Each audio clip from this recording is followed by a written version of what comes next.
الرشد من الغي فمن يكفر بالطاغوت ويؤمن بالله فقد استمسك بالعروة الوثقى لا انفصام لها والله سميع عليم. دین اسلام میں زبردستی نہیں ہے. ہدایت صاف طور پر ظاہر اور گمراہی سے الگ ہو چکی ہے. تو جو شخص بتوں سے اعتقاد نہ رکھے اور خدا پر ایمان لائے اس نے ایسی مضبوط رسی ہاتھ میں پکڑ لی ہے جو کبھی ٹوٹنے والی نہیں. اور خدا سب کچھ سنتا اور سب کچھ جانتا ہے.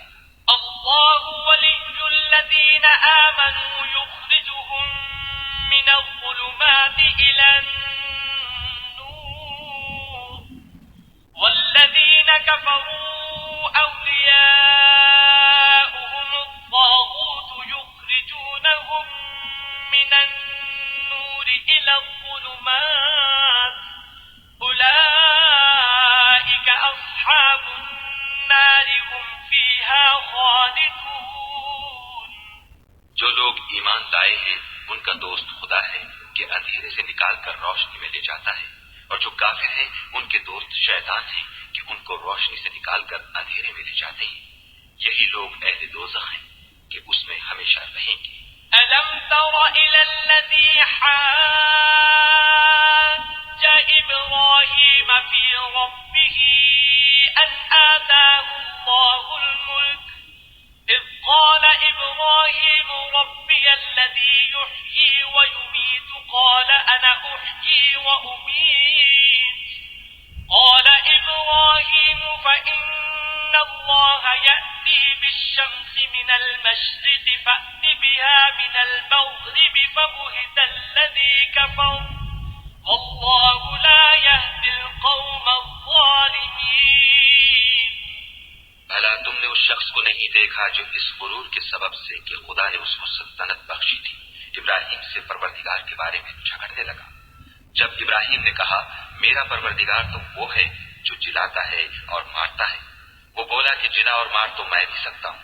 ابراہیم نے کہا کہ خدا تو سورج کو مشرق سے نکالتا ہے، آپ اسے مغرب سے نکال دیجیے. یہ سن کر کافر حیران رہ گیا، اور خدا بے انصافوں کو ہدایت نہیں دیا کرتا.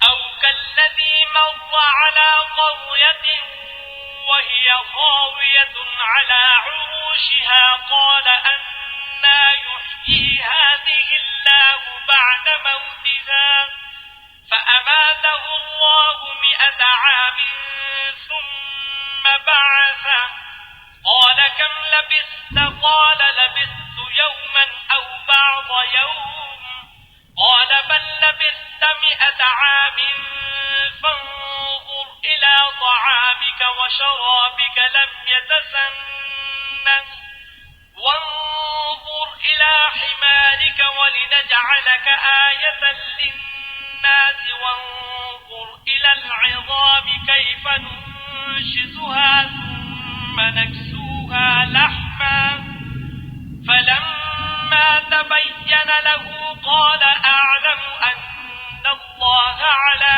كل شيء قدير. یا اسی طرح اس شخص کو نہیں دیکھا جسے ایک گاؤں میں جو اپنی چھتوں پر گرا پڑا تھا اتفاق گزر ہوا تو اس نے کہا کہ خدا اس کے باشندوں کو مرنے کے بعد کیوں کر زندہ کرے گا. تو خدا نے اس کی روح قبض کر لی اور 100 برس تک اس کو مردہ رکھا.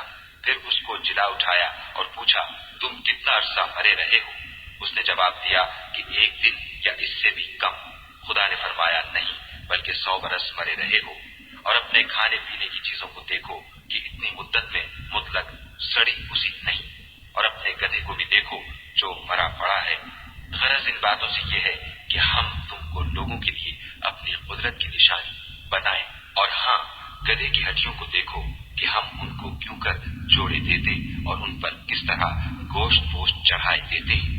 جب یہ واقعات اس کے مشاہدے میں آئے تو بول اٹھا کہ میں یقین کرتا ہوں کہ خدا ہر چیز پر قادر ہے.